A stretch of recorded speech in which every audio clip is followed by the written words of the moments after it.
Fala pessoal, hoje vamos falar sobre a segunda temporada de The Boys, série que atualmente é o principal produto da Amazon Prime Video. Tanto que, como forma de segurar a audiência por mais tempo, a plataforma de streaming optou por lançar de cara apenas 3 episódios e depois um episódio por semana, o que causou a revolta de alguns fãs. Mas afinal, todo o hype foi justificado? A segunda temporada é superior à primeira? Vamos comentar tudo, mas antes já sabe, clica aqui, se inscreve no canal. Na segunda temporada, os The Boys precisam elaborar um plano para derrubar a empresa Vogue, responsável pelos principais heróis do planeta, enquanto o líder Billy Butcher está desaparecido. Enquanto isso, Homelander se concentra em assumir o controle total dos Os Sete, mas seu poder é ameaçado com a adição de Stormfront, a nova integrante da equipe. Como muitos sabem, a série é baseada num HQ criada por Garth Ennis e Darick Robertson, que subverte os padrões de super-heróis, colocando eles como seres de caráter bem duvidoso e não faltam situações politicamente incorretas. Acreditem, a revista é bem mais pesada e sem pudor do que a série criada por Eric Kripke. Mas por incrível que pareça, temos um raro caso em que a adaptação para o audiovisual talvez seja até superior do que a HQ, pois conseguiram explorar melhor a complexidade dos personagens. Existe o choque visual, mas não de maneira gratuita, como muitas vezes acontece na revista. Na série, a violência e as coisitas más são utilizadas como ferramentas narrativas. Nesta segunda temporada, apesar de ampliarem muitos conceitos introduzidos na primeira temporada, algo natural das sequências, os roteiristas conseguiram construir e fechar bem um arco, transmitindo suas ideias, cheias de ironias, claro.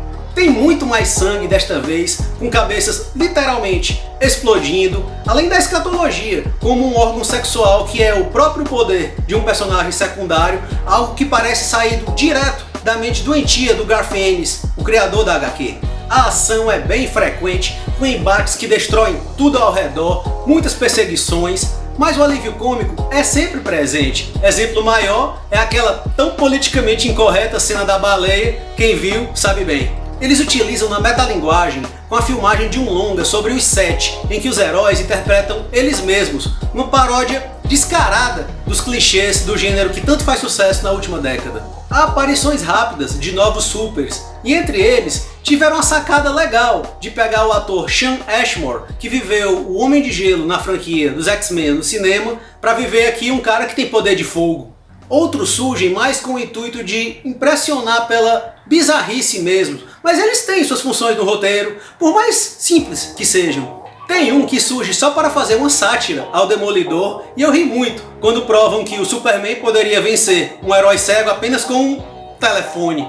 Tem um transmorfo que assume a forma de outra pessoa, e a função dele lá é materializar o estado emocional do Homelander. Tem um bem bizarro que é uma espécie de garoto de programa em que os clientes pagam ele para cortar os seus membros e ele é utilizado pela Starlight para conseguir um certo produto, mas uma pena que depois ele não dá mais as caras.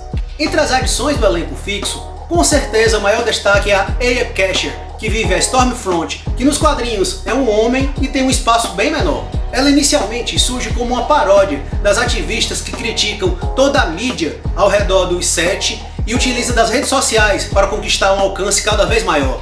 Mas é fácil perceber que ela não tem nada de boazinha, que ela tem intenções por trás de tudo aquilo, ela esconde um mistério importante para toda a trama e ainda desenvolve uma relação um tanto complexa, por assim dizer, com o Homelander.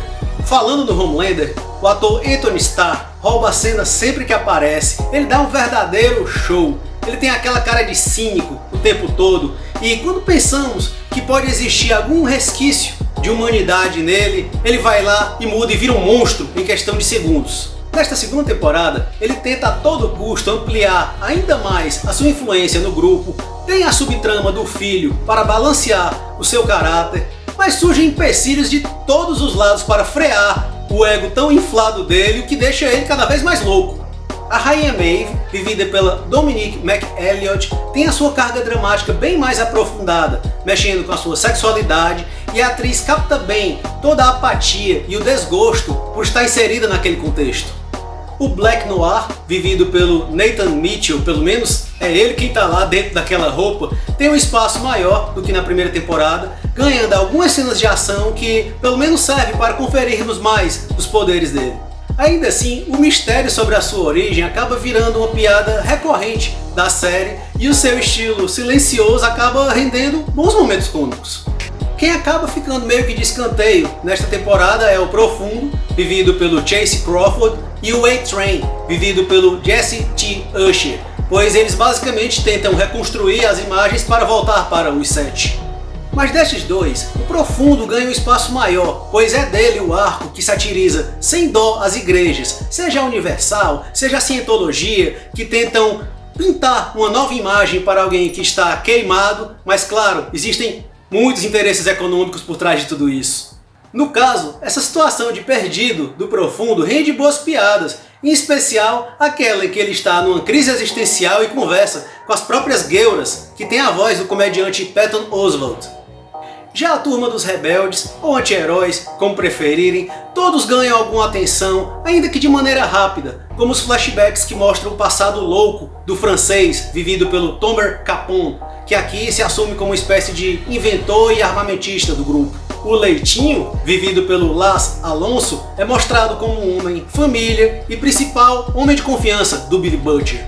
A Kimiko, vivida pela Karen Fukuhara, a única mulher do grupo, traz um misto de drama e revolta por trás do silêncio, até porque o roteiro resgata alguém do seu passado, alguém que ela ainda queria bem.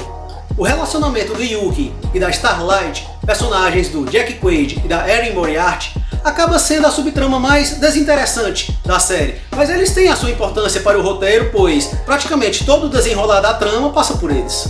Quem ganha mais atenção, claro, é o Billy Butcher, personagem do Cal Urban, o líder da equipe, que por trás daquele jeito durão, aquela cara sempre fechada, o roteiro mostra o lado humano dele. Agora conhecemos mais do seu histórico familiar e acompanhamos o seu maior dilema, que é o reencontro com a esposa, que ele acreditava estar morta, e ela tem um filho, oriundo de um estupro, pelo herói mais famoso do planeta. Nesta temporada, as críticas ao corporativismo e o controle sobre os veículos de comunicação está bem mais explícita através da Vogue, a empresa responsável pelos Os Sete, que vem criando falsas aparências ao longo de anos. Neste contexto, é claro que a política entra no meio e a trama reserva algumas revelações que realmente surpreendem e tem um gancho bem interessante para a terceira temporada. Confesso que eu queria ter visto mais do CEO da Vogue, vivido pelo sempre incrível Giancarlo Esposito. Com sua já tradicional expressão de frieza, é um cara que consegue intimidar o Homelander só com a conversa, é porque ele realmente é bem perigoso.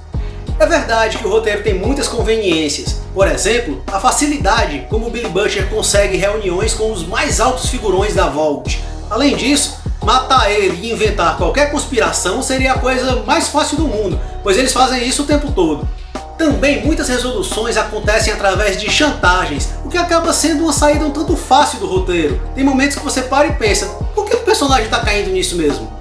Há muitas pontas soltas, como por exemplo, quem é a Cindy, aquela super do cabelo raspado que aparece na cena do hospital e tem um poder estrondoso, mas depois não aparece mais? Não é possível que alguém com poder daquela magnitude tenha sido incluída só para garantir umas cenas legais ali. Espero muito que ela retorne no futuro. Não tem como negar que esta leva de 8 episódios conseguiu reunir uma imensa quantidade de elementos de uma maneira coesa, sem perder a principal identidade, que é zombar de situações que fazem parte do nosso dia a dia, seja do mundo do entretenimento ou na vida real. Posso dizer com segurança que temos uma das melhores séries de 2020. A nota 9. Então é isso, pessoal, espero que tenham gostado. Se curtiram, deem um like, não esqueçam de passar lá no Instagram, Thiago na Tela, se inscrevam no canal e até a próxima. Valeu!